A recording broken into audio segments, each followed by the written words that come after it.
परम पूज्य जिन धर्म प्रभाविका वात्सल्य मूर्ति आर्यका रत्न 105 श्री सृष्टि भूषण माताजी सत्संग का 30वां वात्सल्यमय पावन वर्षायोग 2023। आयोजक श्री आदि सृष्टि वर्षायोग समिति मुरादाबाद। निवेदक सकल दिगंबर जैन समाज मुरादाबाद। प्रायोजक श्री आदि सृष्टि वर्षायोग समिति मुरादाबाद एवं सकल दिगंबर जैन समाज मुरादाबाद। इस कार्यक्रम के पुण्यार्जक हैं कमला जैन धर्मपत्नी कुंज बिहारी लाल जैन मेरठ निवासी, अनुज जैन, पायल जैन, अरहम जैन, अनुष्का जैन, अपूर्वा जैन, कुसुम जैन, श्री नरेश जैन, श्रीमती स्वयं बाला जैन सह परिवार शेरकोट, अनुराग जैन, सरिता जैन, कोसी कला मथुरा, श्री अशोक कुमार जैन, सौभाग्यवती नूतन, डॉक्टर सलोनी, निरंजन, अरहन, आराध्या, मेहता, गौतम, प्राची, गर्व, आदित्य, महिमा, आरित जैन, तारदेव रोड मुंबई, श्रीमती समता जैन, सलिल जैन, प्रीति जैन, डॉक्टर ट्विंकल जैन, अपूर्वी जैन। अपने जीवन में थोड़ा थोड़ा परिवर्तन लाएं, कसायों को कम करें। अहंकार, आप अच्छी दावत क्यों देते हो? आप बढ़िया मकान क्यों बनाते हो? लोग कहते बच्चों के रिश्ते नहीं हो रहे। हमने कि क्यों? बोले कि अच्छा मकान नहीं है ना तो लोग आके मना करके चले जाते। हमने कहा कि उन्हें घर में बेटियां नहीं देना, उन्हें बेटियां घर देख कर देना चाहिए।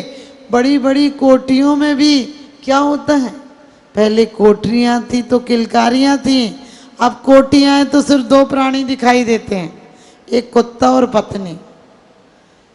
ऑफिस से लौट कर आता तो दो ही प्राणी घर में मिलते हैं, बाहर वो बोलता, अंदर वो बोलती, और दोनों ही बकबक, समझ के भौंकना तो नहीं कहूँगी अंदर वाली को। एक मेयर अपनी नई शादी के बाद कोठी में लौटा, कुत्ता पत्नी को अजनबी समझ रहा था, भौंक रहा था। मेयर ने कहा एक भौंकना बंद कर, एक। अब कुत्ता था भौंकता रहा, उसने कहा भौंकना बंद कर, दो। अब कुत्ता था भौंकता रहा, उसने ली और गोली चला दी। पत्नी बोली तुम कितने बदतमीज हो, तुमने जानवर पे गोली चला दी। पति बोला भौंकना बंद कर, एक। भौंकना बंद कर, दो। बेचारी बोली नहीं फिर जिंदगी भर। आप समझ गए, हम ऐसे दबा रहे हैं किसी को। तो देखिए आपको क्यों कहा कि अपने जीवन में सिर्फ परिग्रह या अपरिग्रह की बात करने से नहीं होता है। घटती जान घटाइए, कसाइयों को घटाइए, पुण्य को बढ़ाइए, क्योंकि जो ऊर्जा तुम्हारी कसायों में लग रही थी वही ऊर्जा तुम्हारे विशुद्ध परिणामों में लगेगी। जिससे क्रोध बन रहा था उसी शक्ति से क्षमा आएगी, जिससे अहंकार बन रहा था उसी से विनम्रता आएगी। शक्ति वही है। आप चाहे आग आग कर दो, चाहे बाग बाग कर दो। तिल्लियां एक सी थी, किसी ने घर जलाए, किसी ने आरती के दीप जलाए। एक औरत ने भिखारी को घमंड में आकर एक जमीन का पोंछा लगाने वाला फेंक कर दिया और गुस्से में कहा कि अब कल से मत आना। उसे था कि अब ऐसी चीज दी, कल से क्या आएगी। और उसने पोंछे को धोकर उसकी बातियां बना ली और भगवान के दरबार में जाके प्रार्थना की कि जिस सेठानी ने पोंछा दिया उसको अच्छी जिंदगी देना, कम से कम आरती के काम तो आया। एक व्यक्ति पर एक चादर उसका खो गया, उसने रिपोर्ट लिखाई, मेरा चादर खो गया, मेरी तौलिया खो गई, मेरी धोती खो गई, मेरा बिस्तर खो गया। लोगों ने कहा इस पे तो इतनी सारी चीजें थी नहीं। उसने कहा मेरा पर्दा खो गया। लोगों ने कहा इस पे ये नहीं थी। पुलिस वाले ने पूछा क्या क्या क्या खो गया? बोला मेरा इतनी चीजें खो गई जितनी मैंने लिखवाई हैं। पुलिस वाले ने पूछा कि तुम एक चीज थी तुम पर, तो इतनी चीजें क्यों लिखवाई हैं? उसने कहा जब मैं कभी नहाता था तो कभी कभी उसे लपेट के नहा लेता तो तौलिया थी, बाहर जाता पहन कर जाता तो धोती थी, कभी सर्दी होती तो बिछा लेता था तो मेरा बिस्तरा था, और कभी ज़रूरत पड़ती पत्नी को कोई तो मैं दरवाजे पर टांग देता था तो मैं मेरा पर्दा था। ध्यान रखना, आदमी के अंदर ख्याल हो तो एक चीज़ से 10 बन जाती हैं, और ख्याल छोटे हों तो आपका नजरिया छोटा हो। गांधी जी को किसी ने कहा अब बड़े बुरे दिन आ गए हैं, लोग खादी पहनकर शराब खाने जाने लगे हैं। गांधी जी ने कहा कितने अच्छे दिन आ गए, विदेशी कपड़ा छोड़ दिया, खादी पहनने लगे हैं, और वो दिन आएगा जब शराब भी छोड़ देंगे, कम से कम विदेशी कपड़ा तो छोड़ा।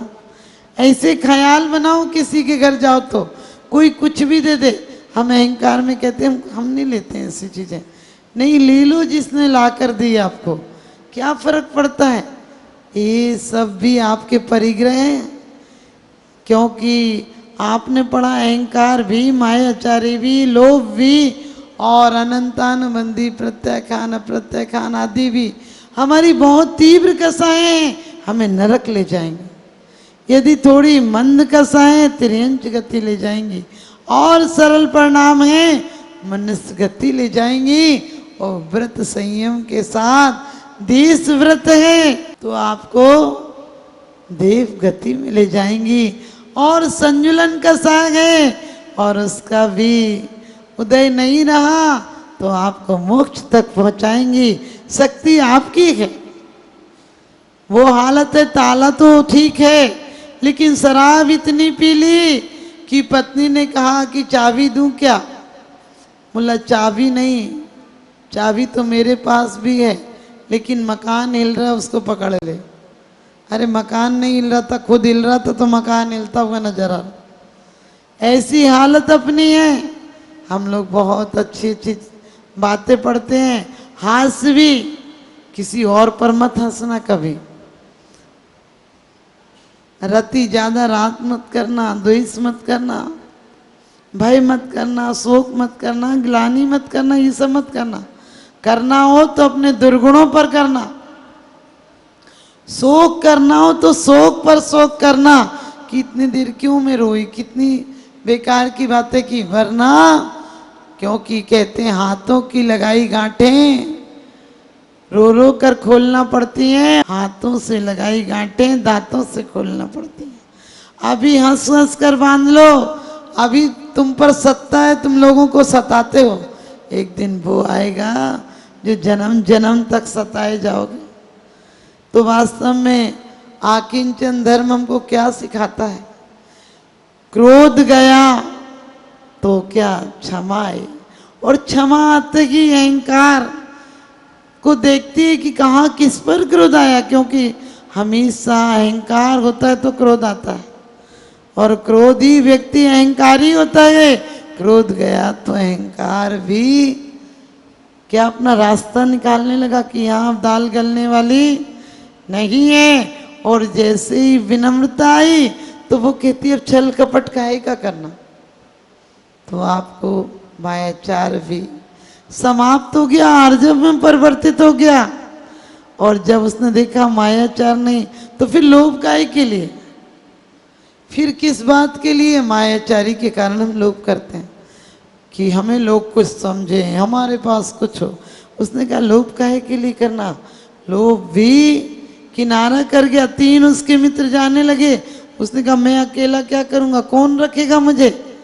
जब लोभ में धक्का लगता है तो क्रोध आता है, जब लोभ बढ़ता है, धन बढ़ता तो अहंकार आता है, और धन को प्राप्त करने के लिए मायाचारी करना पड़ती है। क्योंकि बड़ी सुंदर स्टोपदेश में आचार्य ने बात कही है कि ये धन ऐसा है जब तक नहीं आए तब तक दुख देता है। बहुत परिश्रम करना पड़ता है, बहुत मायाचारी करनी पड़ती, क्रोध अहंकार सब करना पड़ता है। आ जाए तो इसके रक्षण का दुख, और चला जाए तो और महादुख। आपकी चैन इतने दिन लॉकर में रखी थी, आपको सुख नहीं दे पाई, लेकिन जिस दिन चली गई उस दिन दुख जरूर ले आई। आपका मकान जब तक नहीं बना था तो उम्मीदें सुख दे रही थी कि बनेगा तो बड़े अच्छे से रहेंगे, लेकिन जिस दिन से बना सुख एक दिन भी नहीं दिया। आपने उसके दुख अलग थे, उसके दुख अलग अलग थे। कभी शीशा टूट गया, कभी कहीं गंदगी हो गई, काई जम गई और त्रेड़ आ गई, कुछ ना कुछ हो गया, पेंट खराब हो गया। वो अपनी तकलीफें, उसकी अपनी तकलीफें। क्योंकि बड़े आदमी की तकलीफें भी बड़ी होती हैं, गरीब आदमी की ज़्यादा बड़ा तकलीफ नहीं होती, अहंकारी की बड़ी तकलीफ होती है। तो ध्यान रखना, हम अहंकार में नहीं जिएंगे, हम ममकार में नहीं जिएंगे, हम नमोकार में जिएंगे।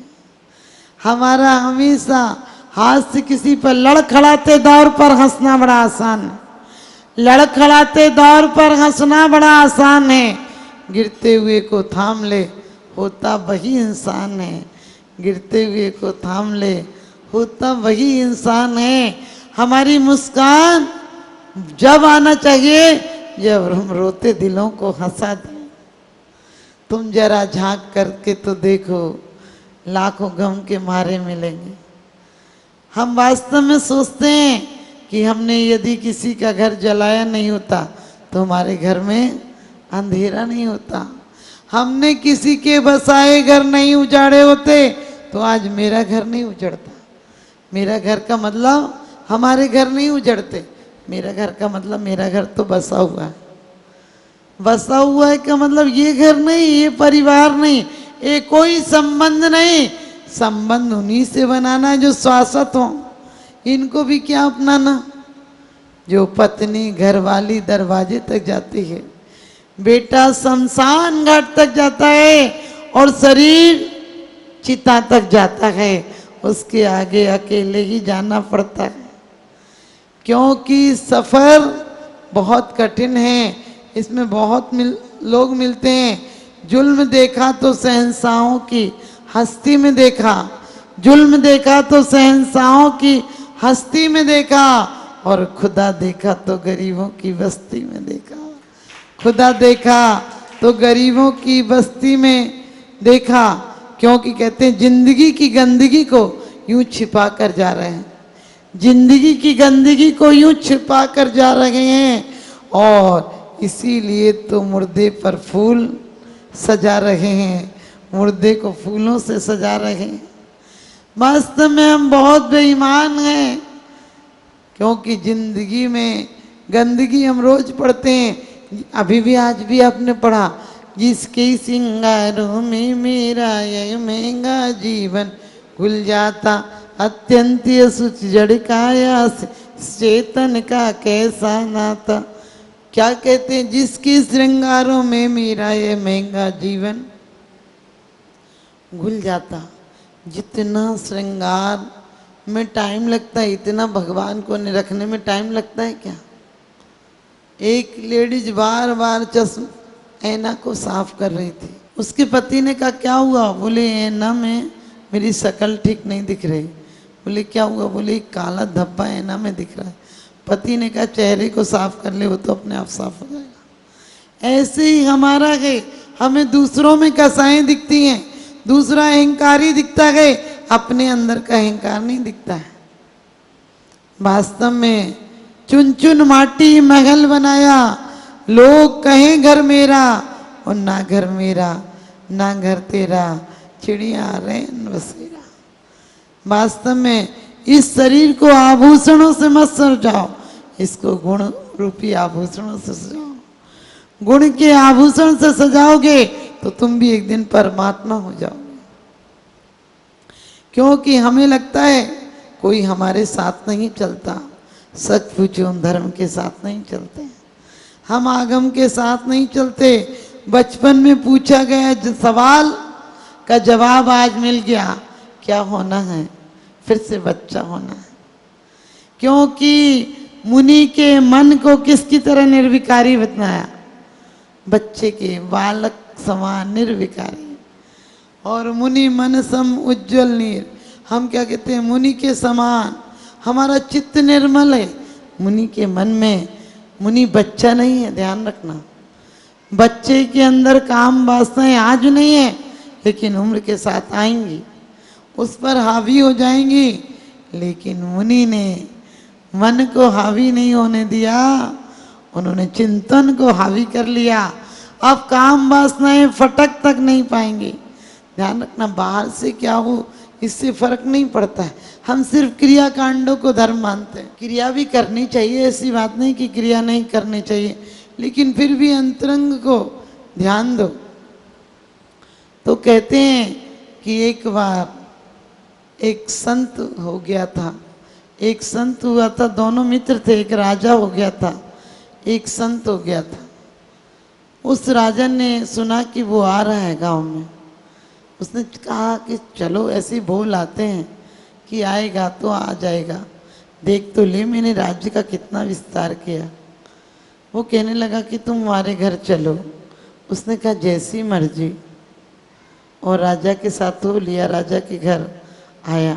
राजा ने खूब सम्मान किया था, उसने सारा सम्मान स्वीकार किया।